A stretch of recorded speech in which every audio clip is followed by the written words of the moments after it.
When I was an ugly, smelly, and sweaty 6th grader, a beautiful event happened that changed my life for better or worse, depending who you ask.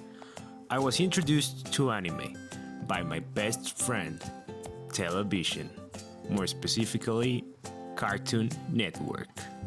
The Naruto marathons were 2 non-stop days of binge-watching something different, new, and innovative at the time. I was an addict. I fell in love with the show, but in Mexico, the series kind of got stuck after Naruto learns the Rasengan. So, where was I gonna get my fix, man? I kind of need this shit. Thankfully, anime culture and Mexican population have the most gorgeous relationship ever, since they teach us who Goku is in history class. Okay class, that day Álvaro Obregón lost his arm and that is why he's known as El Manco de Celaya. And then Goku turned into a Super Saiyan in Namek. And well, even if every generation has his Dragon Ball, my dad's was Speed Racer or Meteoro. Few stay in the journey of anime and level up to become an otaku. I don't consider myself an otaku, but I've seen my fair share of anime. Since I was a 12-year-old addict and Naruto didn't satisfy my need, I had to look somewhere else. Thanks to the amazing world of YouTube, I learned about other shows like Bleach, Fullmetal Alchemist, Death Note, and the one that had the biggest impact in my school, Hellsing. And that is the one we are going to talk about today. Hellsing was badass, and it still is. Look at those guns, it has vampires, what the f*** is up with that? I want that hat, oh my god, that hat is amazing. Holy shit, this opening is so good. Look, every kid was obsessed with the show. Everyone started talking like Alucard and wanted to be a vampire.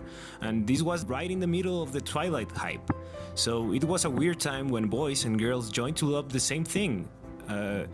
Of course, with different tones. My only problem was ignorance, since I thought there was only Hellsing. Nobody told me there was Ultimate.